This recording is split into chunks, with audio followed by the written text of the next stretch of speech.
Gentes, que o Mestre Jesus possa nos abençoar em mais uma noite. E aí, Sérgio, quando a gente estava aqui ouvindo as músicas, não tem como não emocionar com Jesus, né? Porque eu, nas minhas palestras, mesmo que elas são voltadas para a nossa querida doutrina espírita, eu não sei fazer palestras sem falar de Jesus. Então, Jesus, ele é a nossa referência e é o principal personagem que desceu aqui na Terra. E voltamos lá na época em que Jesus aqui esteve.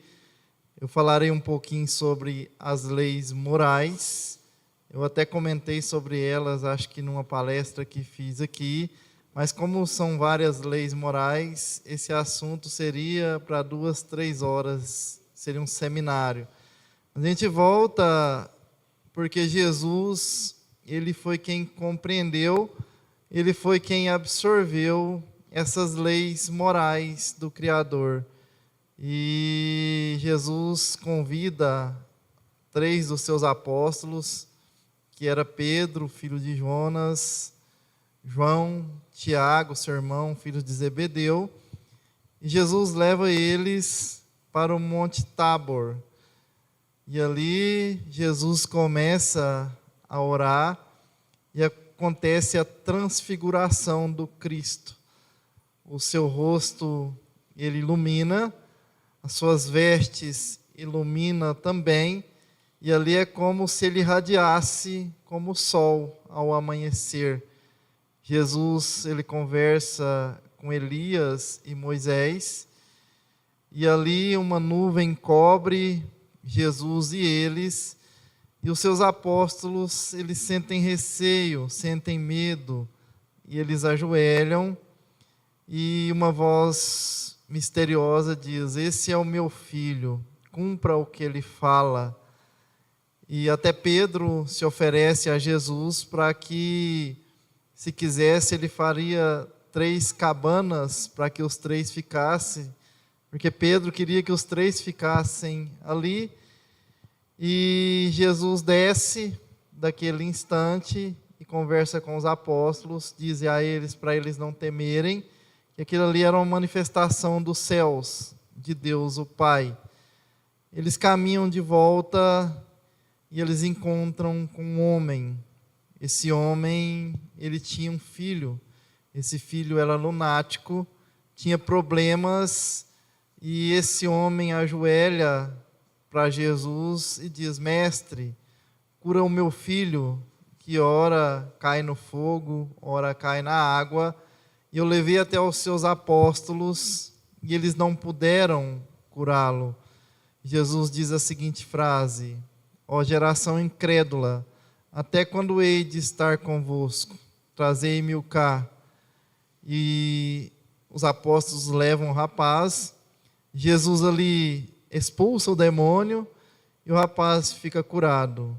E Jesus profere a seguinte frase: "Se tiverdes fé do tamanho de um grão de mostarda, dizei a esse monte: passai daqui para lá, esse monte irá obedecer e irá passar." Claro que na mensagem do Cristo, que falava por parábolas, isso era uma analogia em relação às dificuldades que nós enfrentamos no mundo terreno. Outra passagem de Jesus que se liga a essas leis morais, porque o Cristo, ele era como um repetidor do pensamento de Deus.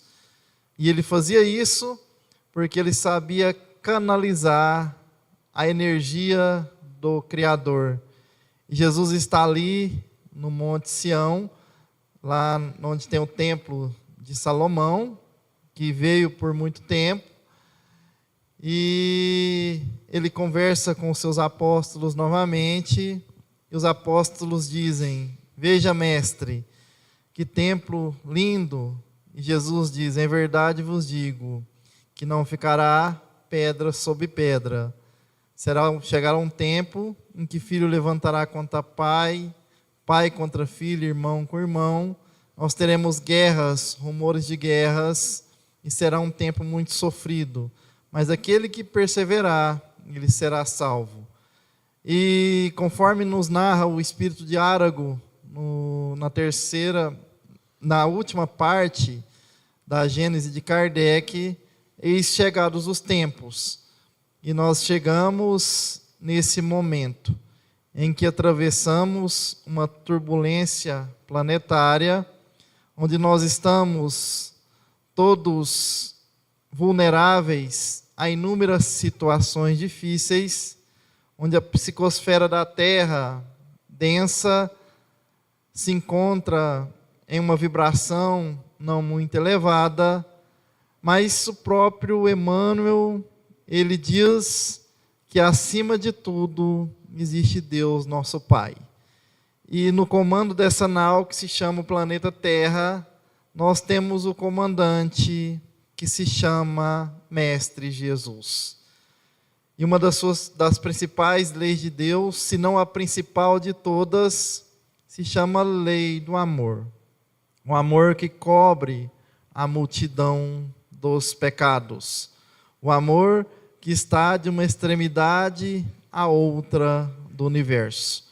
E o próprio irmão Áureo diz que a Terra está rumo à constelação de Hércules.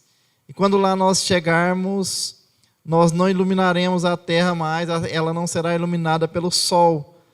Ela será iluminada pelos nossos próprios espíritos, que já estarão despojados destas vestes do crime e já terão adquirido a luz necessária para iluminar esse planeta Terra.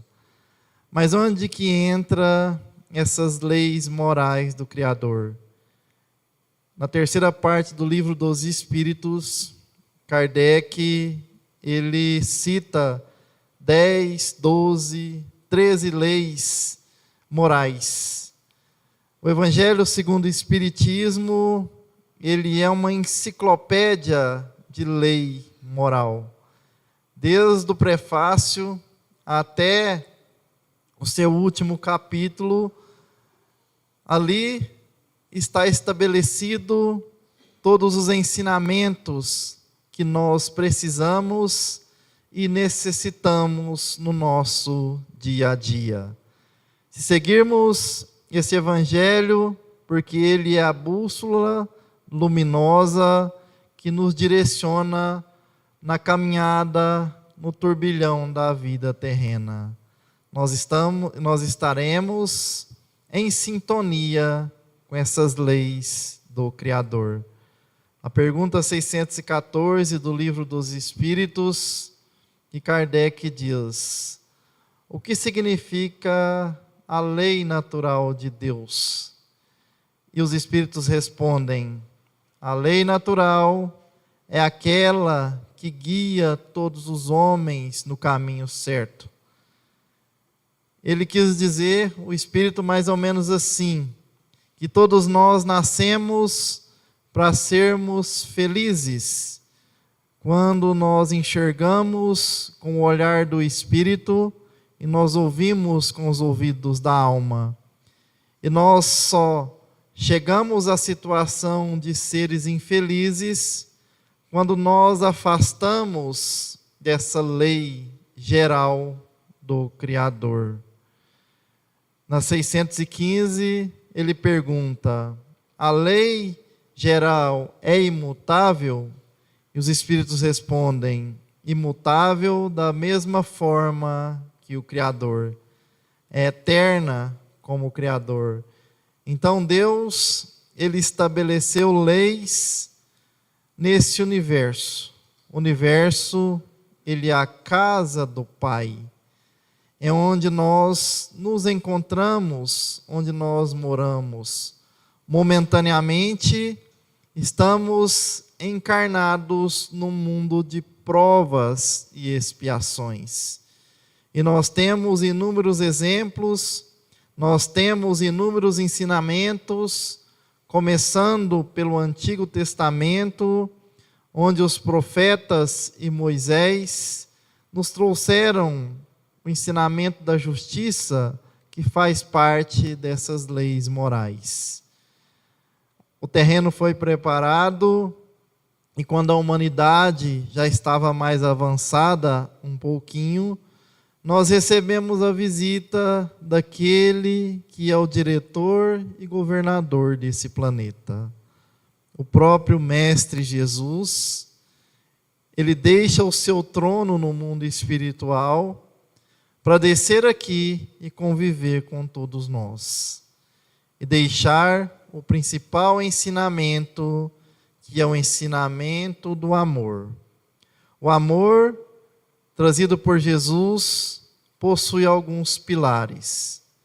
O perdão, a misericórdia, são pilares desse amor do Cristo.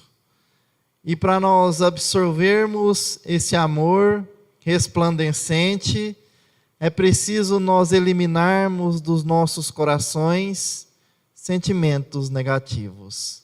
Quando o Sérgio citou sobre a mágoa é um veneno que nós todos tomamos e desejamos que os outros morram.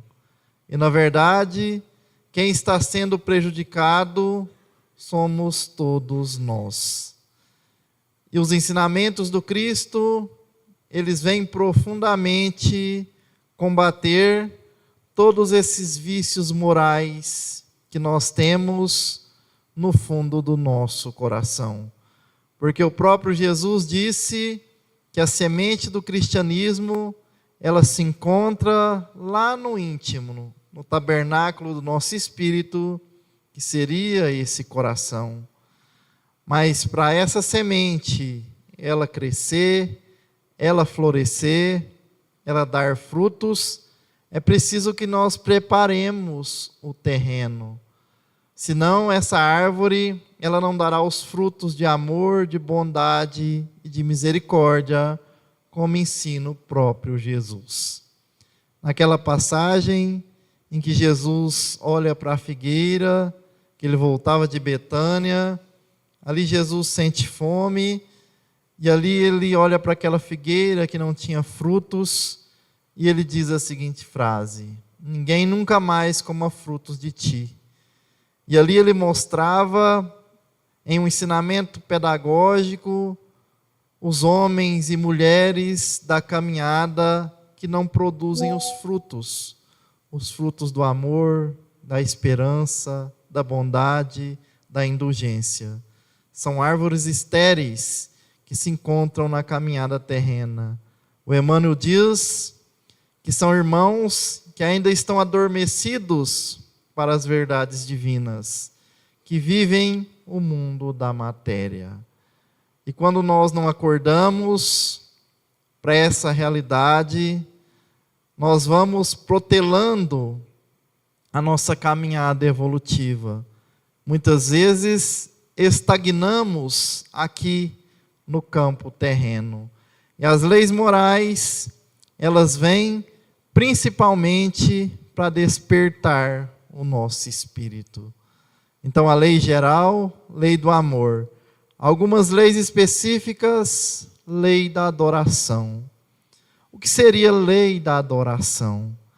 Muitos não compreendem que essa adoração não é adorar em si a imagem do Criador, mesmo porque nós somos tão imperfeitos que nós não enxergamos a imagem de Deus.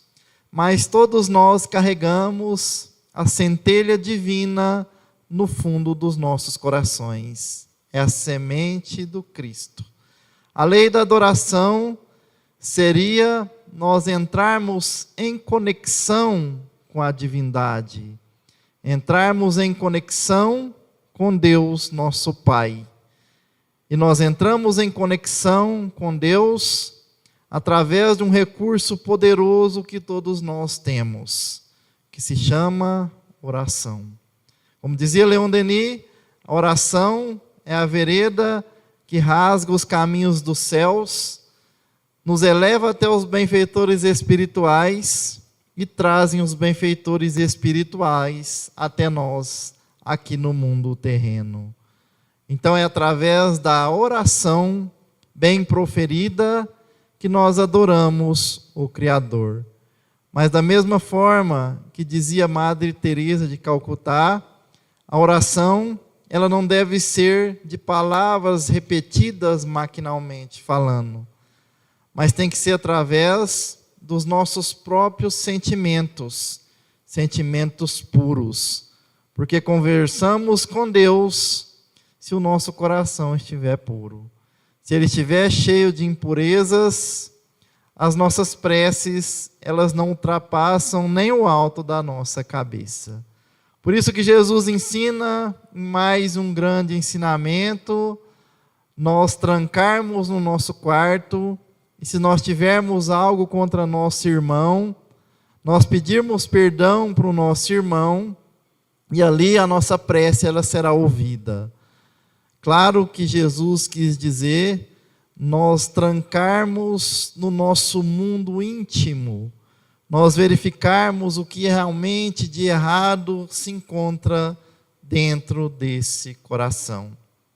A pergunta 919 do próprio Livro dos Espíritos, Kardec questiona: qual a melhor forma de nós vivermos no campo terreno e estarmos defendidos do mal?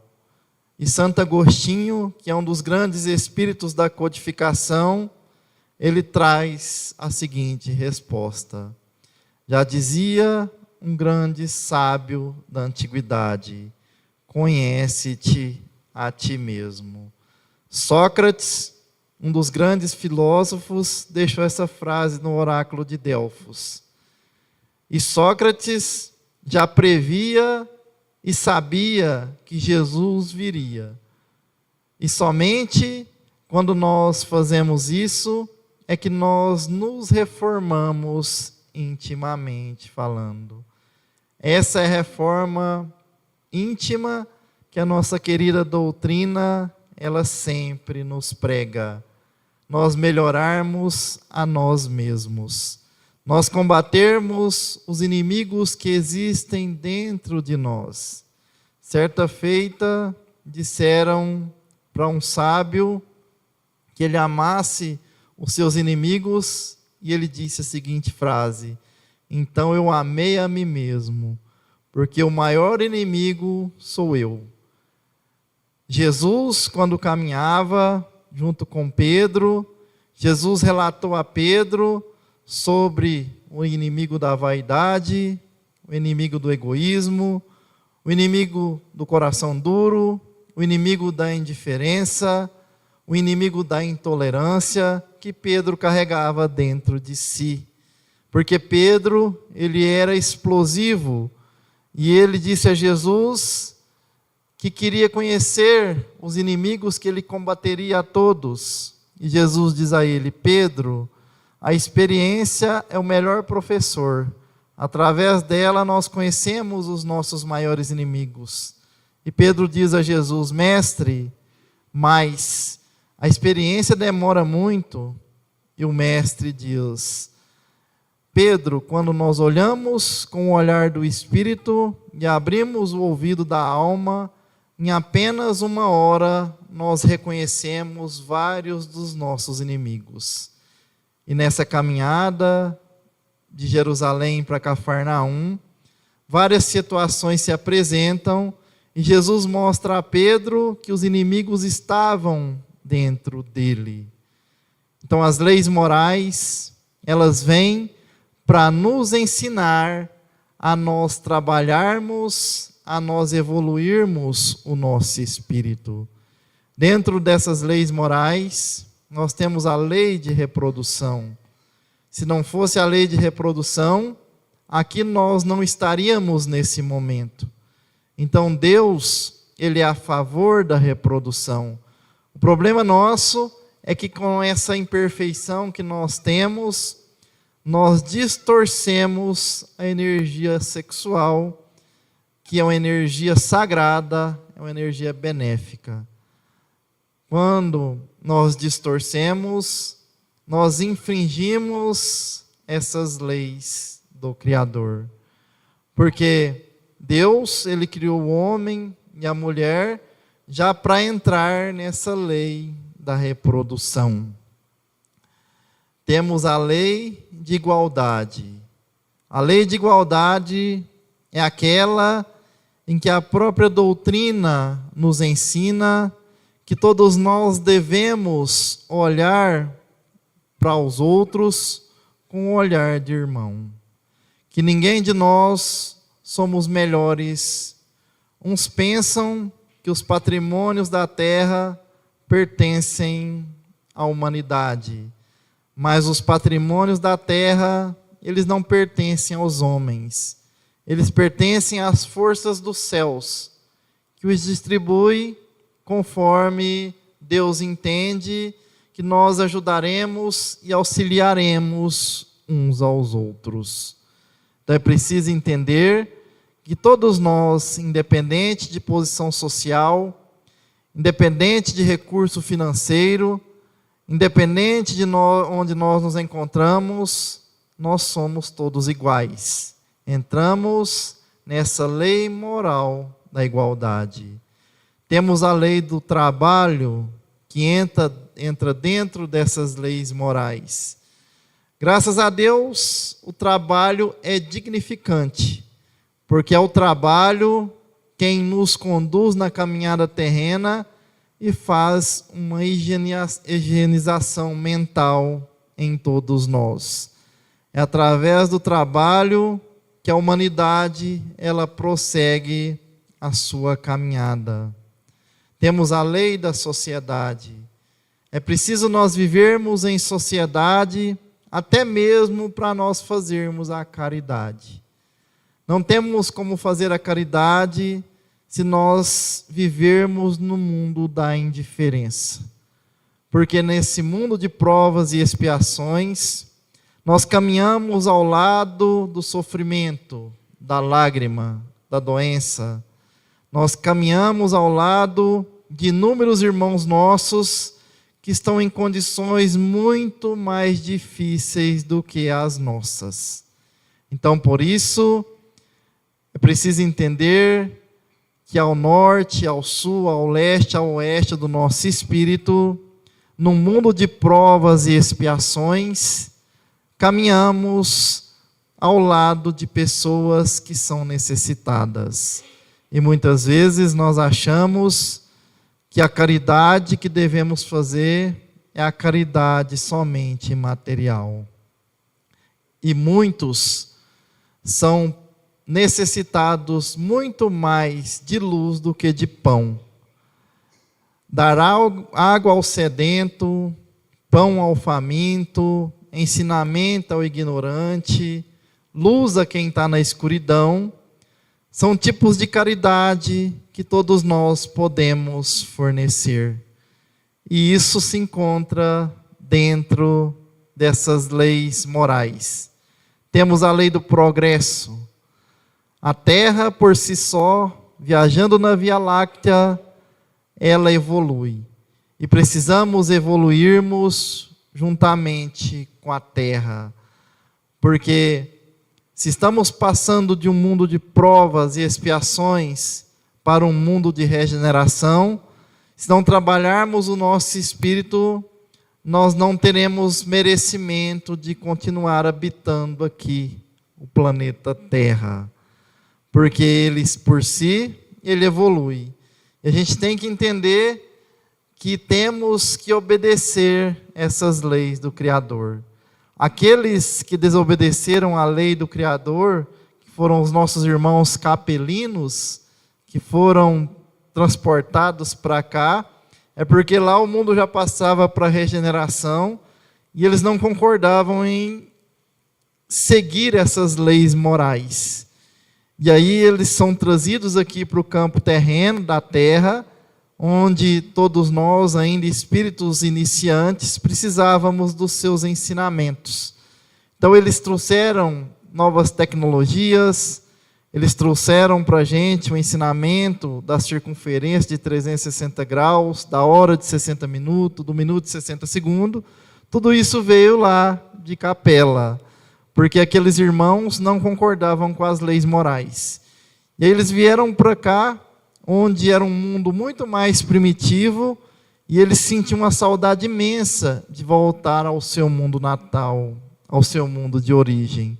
Então, se nós não andarmos de mãos dadas, aceitando essas leis do Criador, nós seremos deportados para mundos mais inferiores, para ajudar espíritos que estão no início da sua caminhada. Temos a lei de amor, a lei de justiça, a lei de caridade. Essa é a principal vertente ensinada por Jesus. Jesus, na sua caminhada terrena, desde que ele nasceu, ele já trouxe ensinamento de humildade. Nasceu em uma manjedoura, nasceu em um local simples, onde ali só tinha animais, onde ali não tinha nem mesmo uma cama para Jesus nascer. E é a primeira lição do Cristo, a lição da humildade. E diante da sua caminhada, o Cristo sempre ensinando através das suas atitudes, sempre ensinando através das suas parábolas. Quando adolescente ainda, o próprio Jesus debate com os doutores da lei, aqueles que se achavam superiores, e Jesus dá grandes lições àqueles seres. Jesus continua a sua caminhada, e nos últimos 3 anos é o momento em que ele ensina lições profundas relacionadas a essas leis morais. E nós somos tão merecedores que, mesmo andando no caminho da indiferença, mesmo ainda seres violentos, mesmo ainda seres intolerantes que somos, Deus, o Pai de amor e de misericórdia, Ele nos presenteou no século XIX com a vinda do Consolador prometido, com a nossa querida doutrina espírita, que é ciência, filosofia e religião, e que nos ensina com maior clareza tudo aquilo que Jesus plantou lá naquele período que aqui esteve. Então, nós que estamos dentro da doutrina espírita, estamos com uma oportunidade enorme para darmos um passo de evolução para o nosso espírito aqui nessa caminhada terrena. O problema é que nós queremos que as coisas aconteçam conforme a nossa vontade. E tudo acontece conforme a vontade do Criador. Tudo acontece conforme Deus, nosso Pai, Ele acha que é melhor para os seus filhos. Então, quando nós sofremos, quando nós passamos pelas provas, pelas expiações, são momentos de lições para o nosso próprio espírito. Porque o aluno da escola convencional, ele só consegue passar de ano, ele só consegue fazer a prova se ele tiver ali estudado a matéria e tiver aprendido. Assim são as nossas reencarnações. Cada reencarnação, ela representa para a gente uma série nessa caminhada da principal faculdade da Terra, que se chama cristianismo. O principal professor do cristianismo se chama Mestre Jesus. Ainda alunos desatentos, os Espíritos do Senhor, através da pedagogia do céu, através da lição do amor, através da cartilha do Evangelho, eles sempre trazem lições repetidas para todos nós, alunos desatentos. E quando nós aprendemos, quando nós aproximamos desse senso de responsabilidade, porque a própria pergunta 621 do Livro dos Espíritos, Kardec diz: onde está escrita as leis de Deus? E os espíritos dizem: está escrita na consciência. E quando vamos aproximando do entendimento dessas leis morais, o nosso senso de dever, senso de responsabilidade, ele vai aumentando cada vez mais, porque é a expansão da nossa consciência. Quanto mais nós expandimos a nossa consciência, menos nós erramos aqui nesse mundo material. Quanto menos nós entendemos essas leis, mais nós voltamos os olhos para o materialismo desenfreado. E as verdades divinas, elas nos tiram da zona de conforto. Quando nós enxergamos que o principal objetivo no mundo terreno, a evolução do nosso espírito, coisas que faziam sentido antes, hoje já não fazem mais sentido. E aí, o nosso senso de responsabilidade aumenta principalmente para com aqueles que estão caminhando mais atrás. É o que acontece com os espíritos já mais elevados. Eles já possuem esse senso de responsabilidade. Por isso, esses espíritos, eles têm paciência conosco que estamos aqui ainda na caminhada. Somos crianças espirituais. E sempre é tempo de nós despertarmos essa nossa consciência. Porque essa consciência é quem escreve as leis do Criador. E a nossa caminhada terrena, ela é escrita por nós mesmos. Todos os dias, cada encarnação que nós chegamos aqui, nós temos uma página em branco a ser escrita nesse livro de leis morais. É a página do dia que Deus nos fornece. Só que a escrita, ela é por conta nossa. Porque também conosco Deus nos deu a oportunidade de nós termos livre-arbítrio.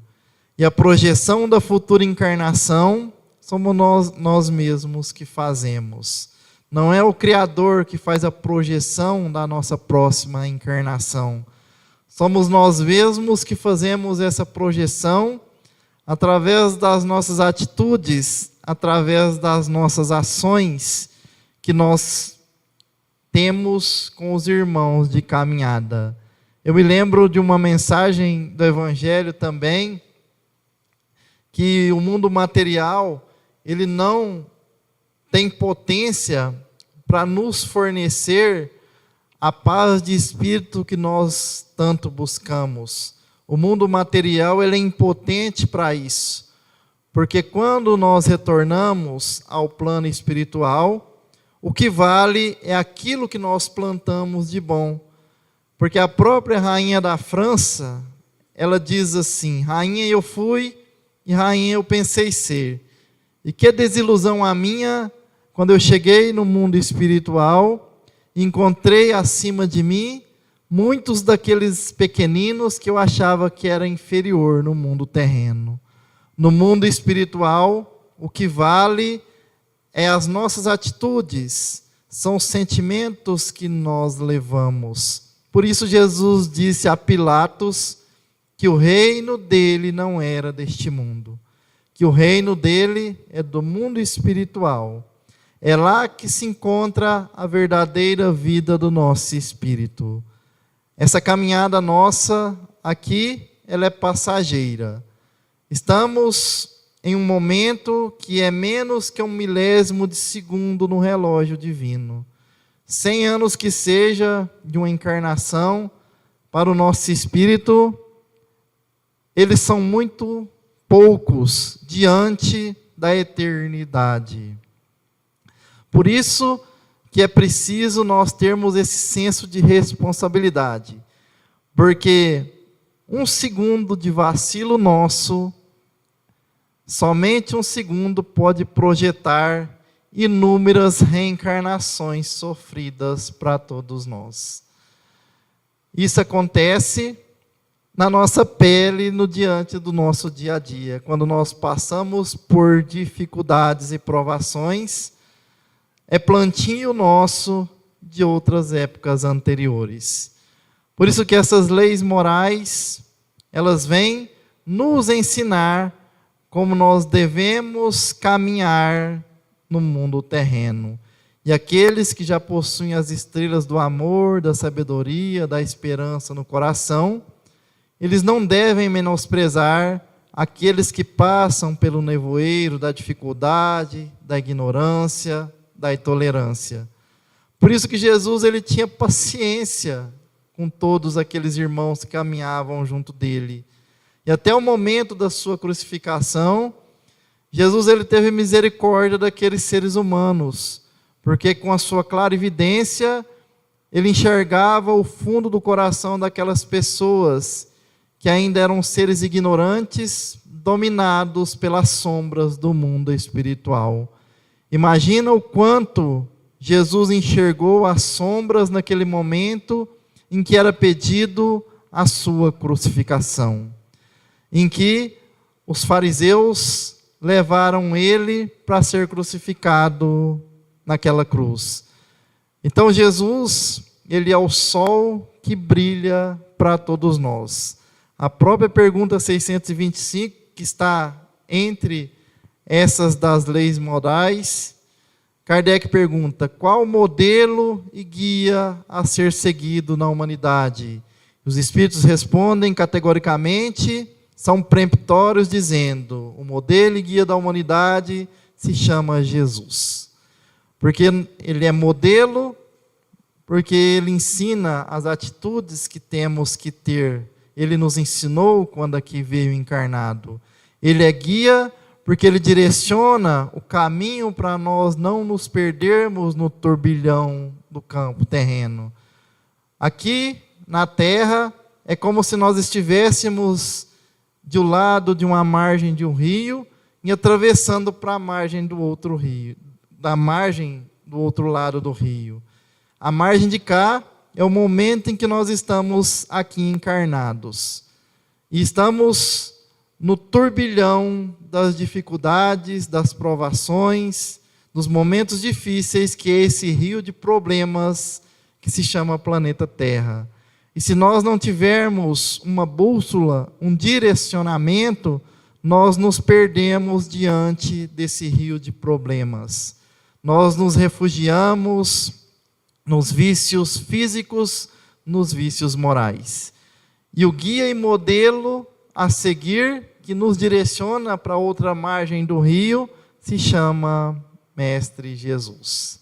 E só para terminar, está encerrando, não está certo?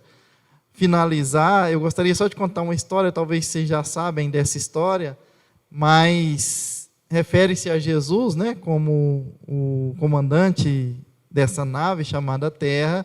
É que certa feita, uma senhora ela tinha muito medo de viajar de avião, e aí ela precisou viajar de avião com muito custo, e essa senhora ela foi colocada no avião, ela tinha ansiedade, quase que adoeceu para viajar, e ela sentou ao lado de uma criança. Essa criança ela lia um livro infantil, e a criança estava bem tranquila, e a senhora estava muito agoniada. O avião decolou, e quando tinha decolado, ele pegou uma turbulência. Todos que já andaram de avião sabem o que é uma turbulência, né? E ela entrou em desespero, juntamente com os outros passageiros, e ali eles achando que o avião ia cair, e ela olhou para o lado, e a criança ela se encontrava bem serena, lendo o seu livrinho infantil, e aquilo chamou a atenção dessa senhora, que ela perguntou para a criança: